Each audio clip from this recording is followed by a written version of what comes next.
Udah. Ya, oke. Selamat sore, selamat pagi, selamat malam, selamat siang, teman-teman semuanya. Oke, untuk webinar di Crash 5 ini, kita akan membahas tentang reksadana. Seperti itu.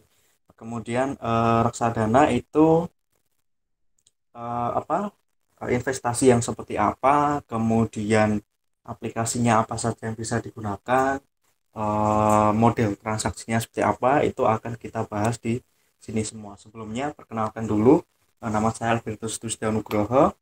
Kemudian langsung saja sesuai dengan judulnya, bedah reksadana, investasi aman, return nyaman gitu. Nah, judul ini sebenarnya merepresentasikan banyaknya pertanyaan yang masuk ke saya tentang sebenarnya kalau pemula itu lebih baik masuk ke saham atau ke reksadana gitu. Nah, kemudian saya merekomendasikan sebaiknya untuk pemula itu masuknya ke reksadana. Kenapa? Karena sama-sama biayanya kecil, kemudian bukan kita yang mengelola, tetapi orang lain seperti itu. Lebih tepatnya orang yang lebih ahli atau manajer investasi. Kalau saham kan yang mengelola kita sendiri, tetapi kalau reksadana itu manajer investasi, jadi lebih aman. Tetapi nanti juga ada, tentu setiap investasi itu juga ada risikonya seperti itu. Kemudian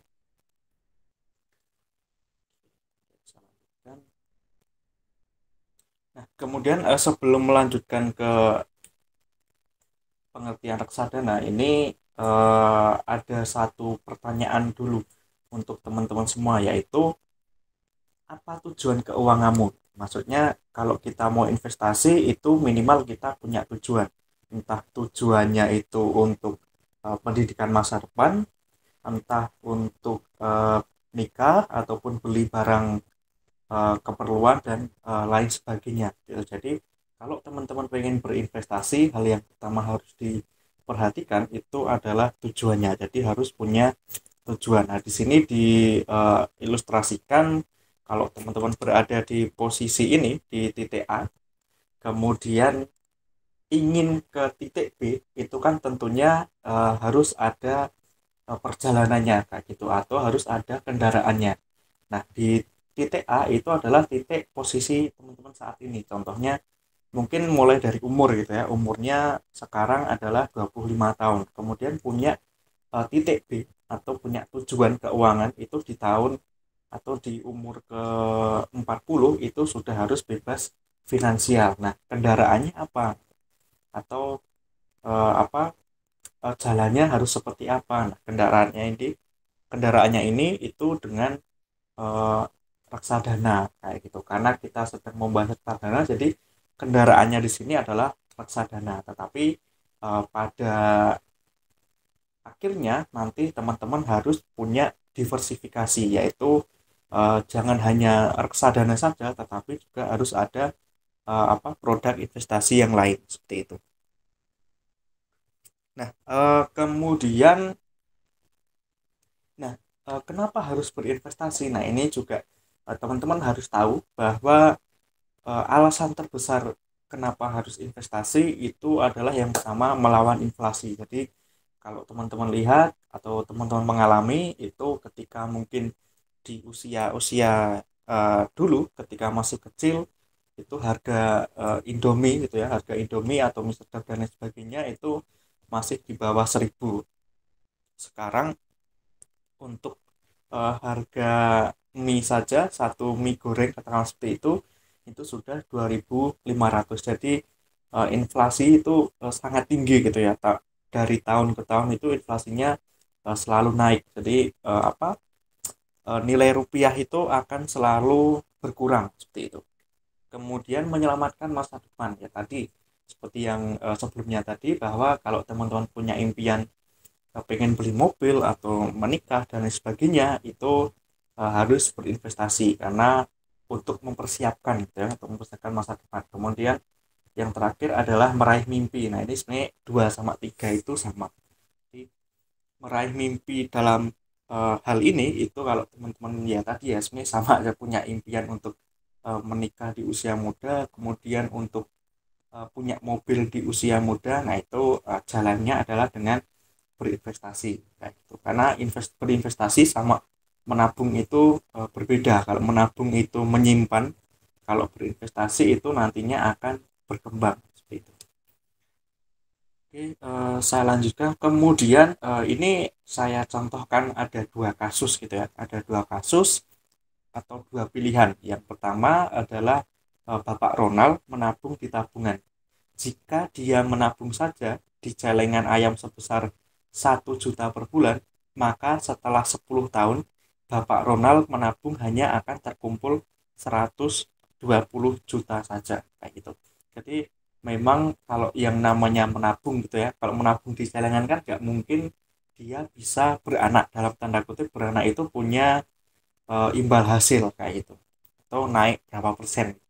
Nah, tetapi kalau si Bapak Ronald ini kemudian menaruh investasinya itu di reksadana saham katakanlah dengan imbal hasil rata-rata 20% per tahun, kemudian kalau sama gitu ya, dalam jangka 10 tahun per bulannya 1 juta, itu 10 tahun mendatang itu Bapak Ronald akan mendapatkan 383 juta sekian kayak gitu. Jadi perbedaannya sangat mencolok gitu ya. Kalau kita menabung hanya di tabungan, dalam dalam tanda kutip hanya di celengan, itu hanya sekitar 120 juta saja. Itu untuk 10 tahun. Tetapi ketika kita investasikan di reksadana, terutama di reksadana saham gitu ya, yang returnnya itu tinggi, nah itu tentu akan menjadi sangat besar gitu. Karena ada apa persenannya gitu ya, karena ada kenaikannya setiap tahun. Oke, nah kemudian sebelum lanjut lagi itu teman-teman harus bisa mengenali profil resiko. Nah, di sini ada tiga profil resiko. Yang pertama adalah konservatif, yang kedua itu moderat, sama yang terakhir itu agresif. Kayak gitu. Nah, ini setiap profil resiko itu tentu berhubungan dengan tujuan investasi teman-teman masing-masing. Kayak gitu. Contohnya yang konservatif itu tujuannya tentu untuk mengamankan gitu ya, atau keamanan modal. Jadi kalau teman-teman tidak mau untuk punya resiko yang tinggi, nah itu termasuk ke dalam profil konservatif.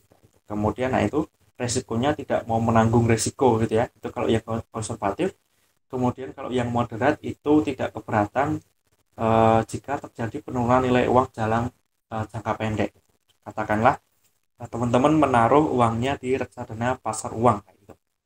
Nah itu nanti eh, tidak tidak langsung naik gitu. Jadi ketika teman-teman beli reksadana A kemudian besoknya langsung naik, nah, itu enggak, karena prosesnya adalah mengikuti eh, pasar global kayak gitu. Kemudian yang agresif tentu yang agresif itu tidak keberatan jika terjadi penurunan uang atau nilai uang dalam jangka yang pendek. Itu sebenarnya sama ya dengan yang modern, tapi untuk yang agresif itu lebih lebih ekstrim gitu. Katakanlah oh ini naik, turun 30%, ya udah justru malah nambah investasinya gitu. Itu yang moderat, itu yang agresif. Kemudian setiap tipe itu juga punya jangka waktu masing-masing. Dalam hal ini jangka waktu efektif gitu ya, atau biasanya dalam tanda kutip. Kalau yang konservatif itu biasanya untuk jangka pendek, yaitu kurang dari 1 tahun. Jadi kalau teman-teman punya tujuan, oh saya cuma pengen investasi sampai tahun depan aja, nah itu nanti masuknya ke jangka pendek. Kemudian yang menengah itu ada moderat, kemudian yang agresif itu jangka panjang gitu ya, atau lebih dari 5 tahun. Kemudian produk atau jenis produk reksadana yang cocok untuk setiap profil resiko itu ada apa saja. Nah, di sini kalau yang konservatif itu biasanya lebih ke tabungan, kemudian deposito gitu ya. Kenapa? Karena deposito itu kan flat gitu ya. Per tahunnya 4 sampai 7% gitu ya, 4 sampai 7% bunganya.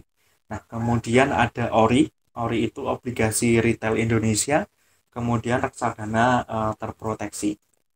Kemudian untuk yang moderat itu ada reksadana pasar uang, kemudian reksadana pendapatan tetap, kemudian reksadana campuran. Yang agresif itu ada reksadana saham, kemudian ada saham sendiri, kemudian ada perdagangan berjangka, sama yang terakhir itu produk derivatif. Nah, kemudian kecenderungan investor. Nah, kalau yang konservatif itu biasanya cocok untuk pemula gitu ya, cocok untuk pemula yang pengen coba-coba untuk berinvestasi. Kayak gitu. Kemudian pensiunan itu kalau teman-teman pengen pensiun muda gitu ya di usia 40 tahun atau 30 tahun. Kemudian yang moderat itu lebih ke investor tetapi sudah mulai belajar kayak gitu. Kalau yang tadi, kalau yang konservatif itu kan pemula gitu ya. Investor pemula itu dalam artian investor yang benar-benar baru aja memulai, bahkan mungkin masih belum tahu saham itu apa, reksadana itu apa, dan lain sebagainya. Kemudian yang agresif itu untuk biasanya investor yang sudah berpengalaman kayak gitu. Contohnya ya sudah masuk ke pasar modal lebih dari 2 tahun kayak gitu. Itu minimal ya, minimal biasanya kayak gitu. Kemudian ini ada beberapa produk investasi berdasarkan profil resiko. Kalau tadi kan sudah dijelaskan ya bahwa setiap profil resiko itu punya produknya sendiri-sendiri. Supaya apa? Ya supaya bisa apa namanya eh, sesuai gitu ya, sesuai dengan harapan dan tujuannya teman-teman kayak itu. Nah, ini kalau yang untuk keamanan tadi kan ada keamanan modal, peningkatan hasil sama investasi yang lebih tinggi. Atau kalau diartikan ini berarti yang konservatif, yang ini moderat, yang ini itu agresif kayak gitu. Nah, jadi kalau semakin ke atas itu imbal hasilnya semakin tinggi, tetapi juga diimbangi dengan resikonya. Resikonya juga semakin tinggi juga kayak gitu. Oke. Ah, kemudian eh, ini juga ada apa namanya beberapa faktor gitu ya, beberapa faktor faktor internal maupun faktor eksternal yang mempengaruhi profil resiko. Jadi sebenarnya profil resiko itu bisa berkembang atau bisa berubah. Jadi kalau teman-teman tanya apakah awalnya kan profil resikonya katakanlah konservatif. Biasanya kalau konservatif itu kan yang pemula gitu ya, pemula. Nah, setelah itu mungkin tanya, kalau besok saya sudah berkecimpung di dunia pasar modal lebih dari 5 tahun, kira-kira profil resiko saya bisa berubah atau enggak? Jawabannya adalah bisa, gitu. Jawabannya bisa berubah. Itu kenapa? Karena ada tentunya ada faktor internal maupun faktor eksternal. Kalau yang faktor internalnya itu biasanya tujuan keuangan, gitu ya. Kemudian kondisi keuangan. Jadi kan biasanya kalau masih muda itu kalau kerja keras gitu nanti kan uangnya bertambah gitu ya.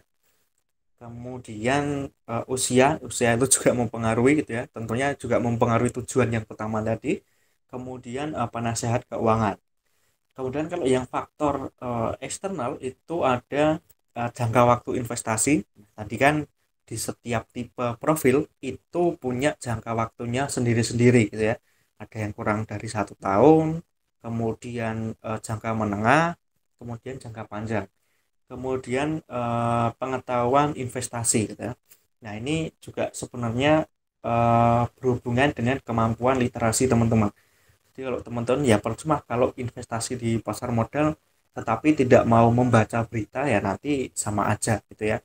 Jadi kemampuan investasi itu juga perlu teman-teman kembangkan juga, membaca berita perkembangan pasar modal, perkembangan dunia bisnis dan investasi itu sangat penting gitu.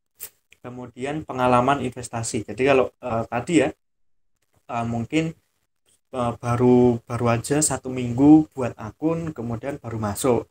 Ada juga yang apa sudah lebih dari 2 tahun atau lebih dari 10 tahun.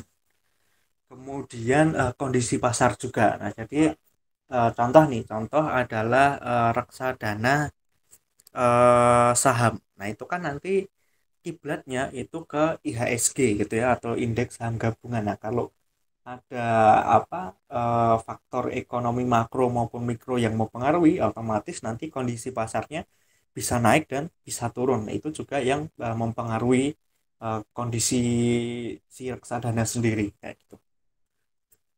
Kemudian, nah ini kita sudah ngobrol tadi ya tentang reksadana itu sebenarnya apa, kemudian profil resiko. Nah, ini kita mengenal reksadana lebih dalam kayak gitu. Nah, kalau secara pengertian itu reksadana adalah wadah yang dipergunakan untuk menghimpun dana dari masyarakat pemodal untuk selanjutnya diinvestasikan dalam portofolio efek oleh manajer investasi. Ya, itu ini pengertian dari reksadana. Jadi kalau saham kan kemarin pengertiannya, kalau saham itu lebih ke apa, kepemilikan suatu perusahaan. Nah, itu. Jadi kalau teman-teman beli saham itu secara tidak langsung itu teman-teman juga membeli perusahaannya atau memiliki gitu ya, memiliki perusahaannya. Nah, tetapi kalau reksadana itu lebih ke eh, seperti perhimpunan dana gitu ya, atau lebih kalau di dunia fintech itu seperti equity crowdfunding gitu. Jadi mengumpulkan dana dari banyak orang, dalam tanda kutip ini adalah investor-investor gitu ya, dikumpulkan dananya, kemudian digabung, lalu diinvestasikan ke dalam portofolio efek. Nah, portofolio efek itu apa aja ya? Contohnya saham, kemudian deposito, kemudian suku, suku, kemudian suku itu surat berharga tetapi yang syariah, kemudian ada obligasi dan lain sebagainya.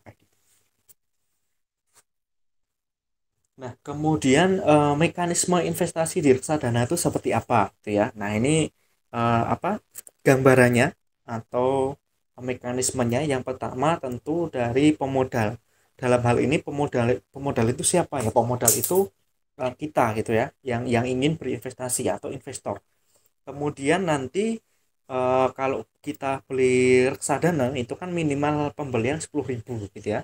Nah, dananya itu nanti akan disetor ke bank kustodian.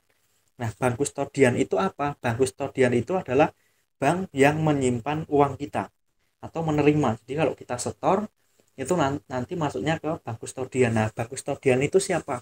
Ya contohnya bank BRI, bank konvensional ya. Ya seperti bank pada umumnya gitu. Cuma ini namanya adalah bank kustodian. Kemudian dari bank kustodian itu nanti dikelola oleh manajer investasi atau MI tadi ya singkatannya. Nah, oleh manajer investasi itu kemudian diinvestasikan setelah dikelola ya tadi ya. Dikelola itu kemudian disusun disusun portofolionya ini yang 5% saya masukkan ke obligasi, kemudian 50%-nya ke saham dan lain sebagainya kayak gitu. Nah, nanti hasil pengelolaannya itu dibagi gitu ya, dibagi eh, antara manajer investasi dengan pemodal kayak gitu. Jadi hasilnya seperti itu. Jadi kalau kemarin ada yang tanya gitu ya, kemudian ada yang tanya itu kalau seumpama di bank kustodian itu aman atau enggak? Justru kalau dana kita langsung disetor ke manajer investasi itu belum tentu dananya aman gitu ya, karena yang manajer investasi ini itu adalah person gitu ya, atau orangnya. Kalau bank kustodian kan banknya, jadi harus melalui bank dulu, melalui bank kemudian baru ke orangnya atau ke manajer investasinya. Oke, kemudian keuntungan berinvestasi di reksadana gitu ya. Yang pertama itu adalah mudah. Jadi kalau teman-teman makanya kan saya sarankan untuk pemula itu nanti masuknya ke reksadana. Kenapa? Ya karena prosesnya mudah. Prosesnya mudah, teman-teman ya seperti tidak perlu seperti saham gitu ya. Harus saham kan agak dalam tanda kutip agak ribet gitu ya. Tapi kalau reksadana itu lebih mudah gitu. Kemudian modal minimum. Nah, modal minimum yang dibutuhkan itu juga sangat murah. Tentunya ya sekitar 10.000 gitu ya, minimalnya sekitar 10.000. Kemudian waktu yang fleksibel artinya apa? Teman-teman kalau beli saham itu kan hanya dari hari Senin sampai hari Jumat, dan jamnya pun juga dibatasi gitu ya, dari jam 9 sampai jam 3. Tetapi kalau teman-teman beli reksadana itu bisa kapan saja gitu. Itu bisa kapan saja. Jadi mau beli hari Minggu jam 1 pagi itu bisa, intinya fleksibel gitu. Tetapi nanti dananya masuknya tetap di hari kerja. Waktu fleksibel itu waktu pembeliannya, tetapi untuk yang apa, untuk dananya masuk ke bank kustodian itu tetap di hari kerja kayak gitu. Kemudian banyak pilihan gitu ya. Sekarang sudah ada lebih dari 2000 reksadana gitu ya. Teman-teman bisa memilih gitu. Terutama di Bareksa. Bareksa yang tagline-nya itu adalah marketplace reksadana itu ya. Jadi yang namanya marketplace berarti banyak ya. Jadi nanti teman-teman kalau sebenarnya ada banyak itu ya, nanti saya kasih daftarnya beberapa aplikasi yang bisa teman-teman gunakan untuk membeli reksadana. Kemudian pencairannya cepat. Nah ini sebenarnya kalau dibilang cepat enggak juga gitu. Enggak juganya kenapa? Karena harus melalui beberapa proses ya tadi ya. Harus melalui manajer investasi, kemudian bank kustodian, kemudian ke rekening kita, masuk ke rekening kita itu. Nah, itu biasanya itu sekitar 7 hari. 7 hari kerja gitu ya, atau 5 hari. 5 hari kerja biasanya untuk pencairannya. Kemudian bukan objek pajak. Nah, kalau saham itu kan masih ada apa, pajaknya gitu ya. Kalau teman-teman membeli kemudian menjual itu kan ada pajaknya. Tetapi kalau reksadana itu tidak ada pajaknya. Kenapa? Karena pajaknya itu sudah dijual, pajaknya itu sudah dibayarkan oleh manajer investasi kayak gitu. Jadi itu sudah bukan tanggungan kita. Kemudian harganya transparan gitu. Jadi teman-teman bisa melihat gitu, pergerakannya memang seperti pergerakan saham gitu ya, ada kadang naik kadang turun, tetapi khusus reksadana itu sepertinya tidak bisa di tradingkan kayak gitu. Kalau saham kan bisa di tradingkan, tetapi kalau reksadana itu nggak bisa di tradingkan gitu. Jadi memang lebih cocok untuk investasi gitu. Jadi nggak bisa di tradingkan. Kemudian hasil investasi di atas inflasi. Ya, biasanya kalau inflasinya per tahun 3%, itu reksadana, katakanlah reksadana pasar uang, itu bisa flat gitu ya, bisa flat, bisa di atas 7%. Jadi kan sangat apa, di atas inflasi gitu ya. Kemudian ini beberapa jenis-jenis reksadana. Yang pertama adalah reksadana terbuka. Kemudian yang kedua itu reksadana tertutup. Nah, biasanya kalau di Indonesia itu lebih ke reksadana yang terbuka kayak gitu. Kemudian ada reksadana rupiah, kemudian reksadana dolar, kemudian reksadana konvensional, sama reksadana syariah. Nah, tadi kan kemudian ada beberapa jenis lagi gitu ya reksadana, dan juga keunikannya. Nah, ini ada pasar uang, kemudian pendapatan tetap, terproteksi, campuran, sama saham. Untuk resiko itu semakin ke bawah itu resikonya semakin besar.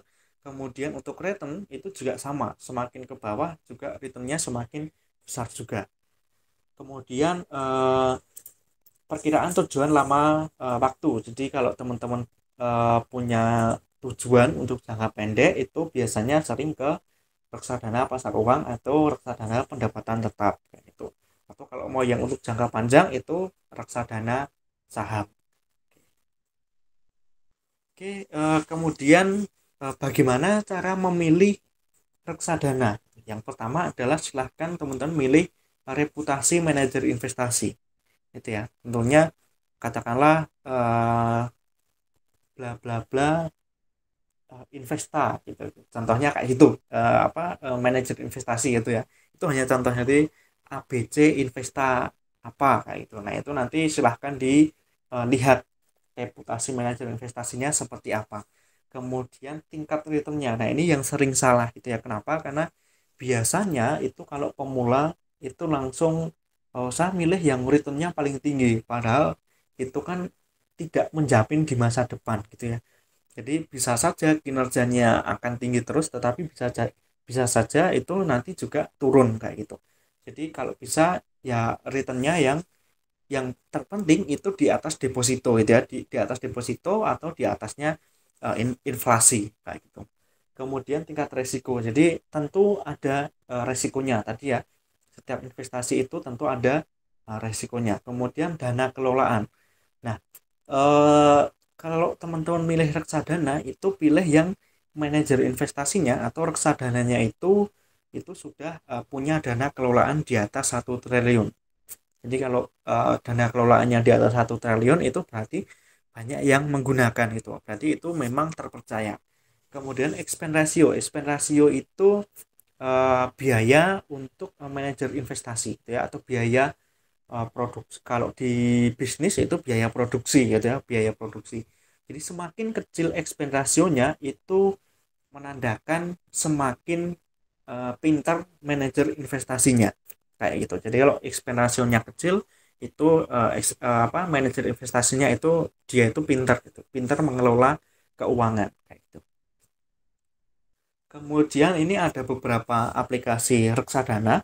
Yang pertama ada Bareksa, kemudian Tanam Duit, kemudian Bibit, kemudian Ajaib, sama iPod Fund. Sebenarnya kalau teman-teman sudah mulai di saham, itu setiap aplikasi saham gitu ya, itu juga bisa untuk membeli reksadana. Tetapi kebalikannya, kebalikannya adalah kalau teman-teman punya aplikasi pembelian reksadana itu tidak bisa digunakan untuk membeli saham kayak gitu. Itu bedanya. Jadi kebalik gitu ya.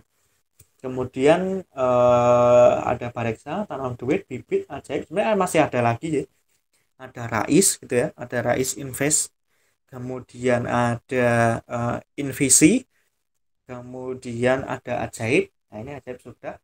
Nah, kemudian jumlah produknya ini teman-teman bisa lihat sendiri ada banyak gitu ya. Kemudian modal investasinya itu mulai dari 10.000, kebanyakan ada yang 100.000, ada yang 50.000.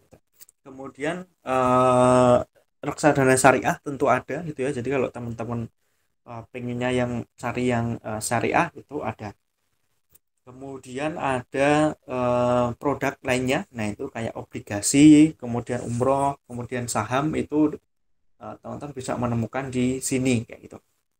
Kemudian aplikasinya juga bisa di-download di Android maupun di iOS kayak gitu. Jadi kalau teman-teman yang HP-nya Apple atau Android itu bisa.